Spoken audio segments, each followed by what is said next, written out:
Hi guys, so this is Ingrid. Welcome back to my channel. Today I will talk about the kind of person that you should marry so that you'll have a great relationship with your soon-to-be spouse. Because you know, when you marry someone, you take vows to be with that person for richer or for poorer till death do you part, right? It's not just living together and have a sexual relationship and walk away when you're pissed off with each other. When you get married, you have to be committed to that person. You have to accept and embrace that person's flaws and imperfections. You have to love that person unconditionally. You don't say, I was so in love when I get married with you, but since you've gained weight, I think it's over, right? It's because you took a vow to be with that person for better or for worse.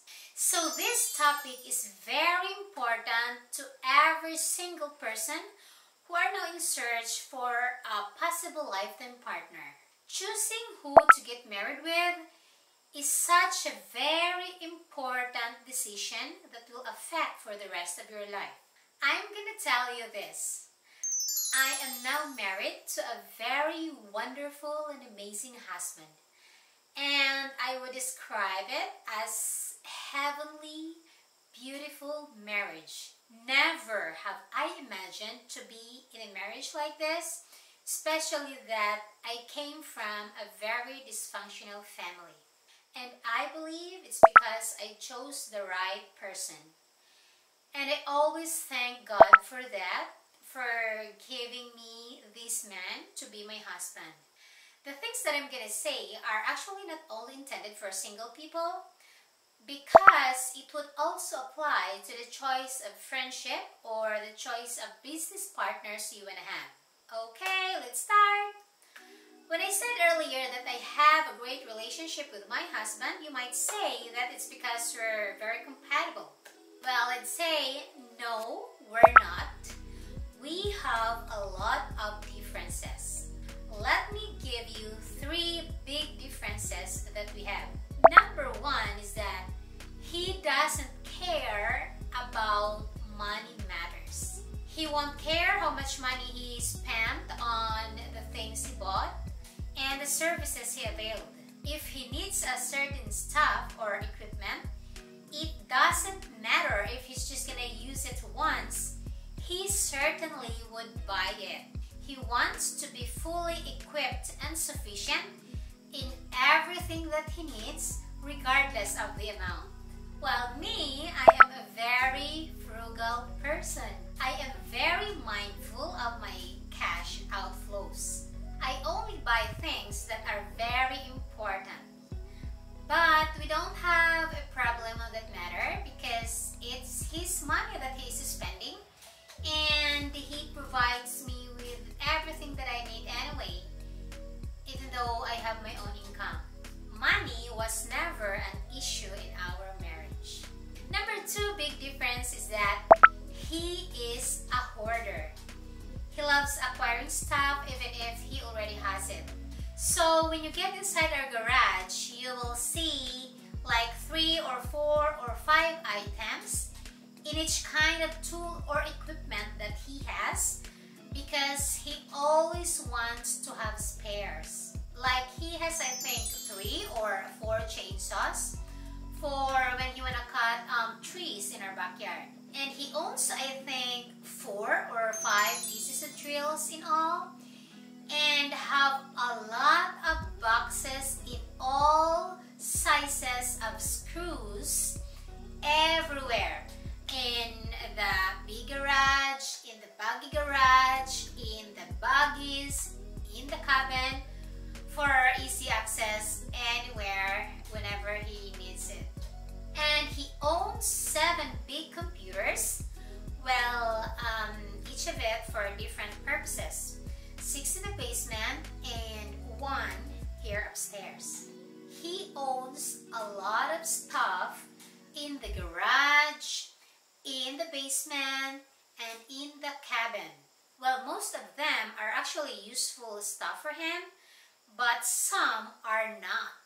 Like tons of VHS tapes and comic books books that he watched and read like 3 decades ago, but he still treasures them all. While me, I love purging. I love purging because I cannot stand with clutter. Like for example, when we're in a mall and I'm looking for a certain stuff, like say clothing or footwear, and he would see me and he would always say like, come on, get that stuff and never mind with the price because I'll pay for it. But I would always end up saying, no, thank you, because I still have like that. Because my rule is to toss away old item first before buying a new one. As much as possible, I want to own less material things.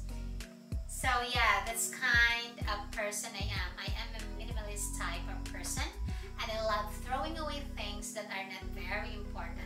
The good thing is that he said that he is now slowly adopting the concept of minimalism from me. Our number 3 big difference is that he loves a horror and mystery type of movies. You know, it's already part of our daily routine to watch a movie while we're eating our dinner. And so he would always prepare a movie for us every day. Before, when I was just new here, our movies would always be just like this Dracula or Frankenstein type of movies, or that Bates Motel, the American TV series. Well, me, I love this drama, love, and romantic type of movies like Titanic, The Notebook type of thing. So now that he knows, we go in between. So there's no conflict about that anymore. Actually, he would not prefer the kind of movies that are in my genre. So see, we are not compatible in so many ways. We have a lot of differences. But why do we have a great relationship? Why do we get on so well? Why do we have a happy marriage despite all these differences? Because instead of looking for compatibility like you always heard, like you would hear like somebody would say, oh, we're so compatible with my boyfriend, we like the same kind of food, we like the same kind of music, we have the same type of outdoor activities. Yes, you're right, those things are great, but they will not give you an amazing happy marriage. Compatibility in those kind of stuff may be fun in the early stage of your relationship, especially when you're just boyfriend, girlfriends, but it won't help you to have a happy, great, long-lasting relationship with your spouse. You need to be compatible in the 2 very important areas of your life. Number 1 is your morals or values in life. And number 2 is your goals or vision in life. If you are compatible in these 2 areas of your life, which is basically your character, like what are your values? What are the things that are important to you? Because you know, the foundation of any amazing relationships are kindness, selflessness, humility, and faithfulness. If you both are compatible in those areas, then congratulations, because there is a very high possibility that you will have a very amazing, great, heavenly marriage. And what about your vision? What are your vision in 10, 20, or 30 years from now? What do you want in your relationship? Do you see yourself together in the long run? Do you want to raise kids together? Or just the 2 of you enjoying life together without any convenience? Or you want to help and serve people and be a blessing to others? So you should agree in those things. So the best thing that I can advise to you if you are now searching for a possible lifetime partner is to look for someone whose values or characters are compatible with yours.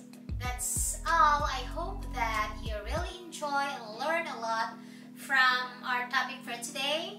And if you do, please don't forget to like and subscribe this channel for more videos like this. I would also appreciate if you share this video so that we can inspire others too. Bye!